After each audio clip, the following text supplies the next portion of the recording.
کہ میں نے ہمیشہ بات کی ہے کہ جیسے رانا ثناء اللہ تھے، جیسے احسن اقبال تھے، ان پہ جو تھا وہ کیس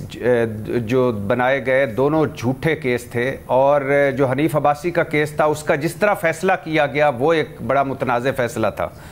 لیکن میرا سوال یہ ہے میڈم شیخ کہ آپ نے کہا نا کہ یہ لفظ معافی کا استعمال کیا جو بڑا ایک ایسا لفظ ہے کہ جس میں آپ یعنی ہم اسی جوگے ہی رہ گئے ہیں کہ ایک وقت بدلتا ہے اور ساری سلیٹ صاف ہو جاتی ہے، اور اگلا وقت آتا ہے ساری سلیٹ صاف ہو جاتی ہے۔ مجھے بتائیں نواز شریف صاحب اہل و عیال کے ہمراہ بری ہو گئے ہیں، مجھے آج کوئی آپ بتا دیں یا کوئی بندہ بتا دے کہ یہ نہیں، صرف ایک میری بات کمپلیٹ ہونے کہ یہ ایون فیلڈ فلیٹس کس کے تھے، یہ کس کے تھے، منی ٹریل کہاں سے آئی؟ کوئی اس کا سوال کا جواب۔ شہباز شریف اہل و عیال کے حملہ بری ہو گئے ہیں، ٹھیک ہے بری ہو گئے، بتائیں کہ ان کے بچوں کے اثاثے ہزاروں فیصد ان کی وزارت اعلیٰ کے دوران کیسے بڑھے؟ آصف زرداری صاحب اینڈ کمپنی کسی سوال کا جواب دیا ہو؟ اور ایل این جی ریفرنس میں نیب پیچھے ہٹا ہے۔ میں کہہ رہا ہوں نیب کیوں آگے بڑھا تھا، نیب نے کیوں ریفرنس دائر کیا تھا، کیوں پیچھے ہٹا ہے؟ ساتھ بیٹھا ہوں، میرے پاس بہترین موقع ہے آپ سے یہاں براہ راست بات کرنے کا۔ جن کیسز کی آپ مثال دے رہے ہیں اور جن لوگوں کی آپ مثال دے رہے ہیں وہ تو اس وقت سسٹم کے ساتھ کھڑے ہوئے نا، عباسی صاحب ہو گئے، مفتاح اسماعیل صاحب ہو رہے ہیں، ان کا اگر سلیٹ کلین ہو رہا ہے تو وہ تو نہیں ہے اس وقت حکومت کے ساتھ، اور ان کا کیس اب جا کے ختم ہوا ہے۔ باقی جن کیسز کی آپ بات کریں وہ تو آپ کو پتہ ہے جیسی پی ڈی ایم حکومت آئی تھی، قانون چینج ہوا، تمام کیسز ختم ہو گئے، ان کا تو اب جا کے ہوا ہے نا۔ بھٹی صاحب میڈم شیخ نہیں، اس وقت فوکس پوائنٹ ہے پاکستان تحریک انصاف، اس کے علاوہ کوئی غرض نہیں کسی کو کہ کس کا کیس ختم ہو رہا ہے، کس کا کیس سنا جا رہا ہے۔ ہو سکتا ہے کہ اس میں بہت ٹیکنیکل پوائنٹس ہوں جن ٹیکنیکل بنیادوں پر وہ نکل گئے ہیں، لیکن میرا سوال پھر وہی ہے کہ اگر یہ ایل این جی اس پہ اگلا کل کا دن رکھ لیں، پرسوں کا دن رک لیں، میں بھی بات کر لوں گا ایل این جی پہ ڈیٹیل کے ساتھ۔ بہت زیادہ ٹیکنیکلٹیز میں جائے بغیر مجھے یہ بتا دیں بھٹی صاحب کہ مسئلہ یہ نہیں ہے کہ اگر کیسز صحیح طرح بنائے جائیں، جینوئنلی بنائے جائیں، ان کو پرسو کیا جائے تو پھر یہاں تک نوبت آئی نہ جو صحیح کیسز ہیں وہ اپنے انجام کو پہنچیں، جو نہیں ہیں ان کے بننے تک نوبت ہی نہ آئے۔ تو ایسا ہوتا کیوں ہے کہ سیاسی مینیپولیشنز ہوتی ہیں، چاہے سیاستدانوں کی طرف سے یا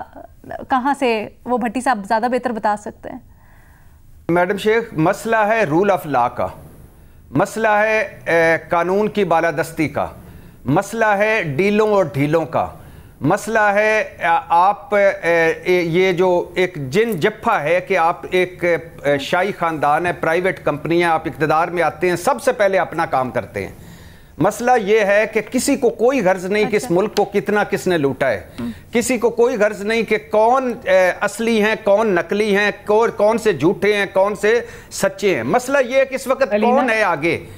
کس کا آپ چل سکتا ہے۔ تو اگر آپ سمجھتے ہیں میڈم شیخ کہ یہ ان ساروں سے معافی مانگنی چاہیے تو مانگ لیتے ہیں، ایک نیب اب ایک کر دے عدالت میں کہ پوری قوم معافی مانگی، ہم مان لیتے ہیں، کوئی ایشو نہیں ہے۔ لیکن معافیاں اگر آج آپ معافیاں منگوا رہے ہیں تو کچھ معافیاں جو ہے وہ بچا کر بھی رکھیں۔ محمد دیکھیں لینا، یہاں پر یہ کوئی نہیں کہہ رہا کہ سیاستدانوں کے اوپر جو ہیں وہ میرٹ کے اوپر کیسز نہیں بن سکتے۔ اگر کوئی کرپشن کا کیس ہے، کوئی دوسرا ہے، تو وہ آپ ضرور کیسز بنائیں، لیکن یہاں پر بات ہو رہی ہے ایک میرٹ کی، دوسرا ڈیو پروسیس کی۔ تو جب وہ چیزیں نہیں ہوتی، اور کئی ایسے کیس جو بالکل ہی جھوٹے ہوتے ہیں، یعنی کہ اس کے اندر بھی مفتاح صاحب نے جیسے بتایا کہ جب خان صاحب کو ان کے کچھ کولیگز نے کہا، ان کے پارٹی کے لوگوں نے کہا کہ ان کے اوپر کیسز نہیں ہونے چاہیے، یہ بالکل ہی نیب کی ویلیو ختم کر دیتے ہیں ایسے، تو انہوں نے کہا کہ اس سے میرے نیریٹو کو دھچکا لگے گا، یعنی ان کا جو ایک نیریٹو، ان کو اپنا نیریٹو بچانے کی زیادہ فکر تھی، نہ کہ یہ کہ کسی کے ساتھ ناانصافی ہو رہی ہے۔ تو یہ چیزیں، یہ پولیٹیکل وکٹمائزیشن کی زمرے میں آتا ہے کہ جب آپ کو پتہ ہے کہ ایک کیس میں کچھ نہیں ہے، کوئی میرٹ نہیں ہے، لیکن آپ کو ہے کہ میرا نیریٹو نہ اس سے خراب ہو جائے، تو تب یہ کیس جو ہے اس کو اس لیے آگے چلاتے رہو، وہ بیچارے جیلوں میں پڑے ہیں۔ یہ ایک مسئلہ ہے۔ دیکھیں ایشو یہ نہیں ہے، ایشو سیدھا سا ہے کہ کیا نیب ہر دور میں پولیٹیسائز نہیں ہوئی ہے؟ اگر ہوئی ہے تو government of the day is responsible کہ وہ ایک ایسے ادارے کو جس کو اکاؤنٹیبلٹی کے لیے بنایا گیا ہے، اس کو جب آپ اپنے پولیٹیکل اوپوننٹس کے خلاف استعمال کریں گے تو جو کیسز میرٹ پر بھی ہوں گے اس پر بھی کوسچن اٹھ جائے گا۔ پرابلم یہاں ہے، ہم اس پرابلم کو ایڈریس نہیں کر رہے کہ بھائی نیب جنرل مشرف سے لے کے آج تک پولیٹیکل وکٹمائزیشن کے لیے استعمال ہوئی ہے، کوئی اس چیز کو ڈینائی کر دے تو آپ پولیٹیکل انٹرفیرنس ختم کر دیں، نیب کو ایک آٹونومس ادارہ بنائیں، اس کو چلنے دیں، کوئی گورنمنٹ آتی ہے نہیں آتی، اور they should be held responsible اگر کیسز بالکل صحیح. اپروو نہیں ہوتے.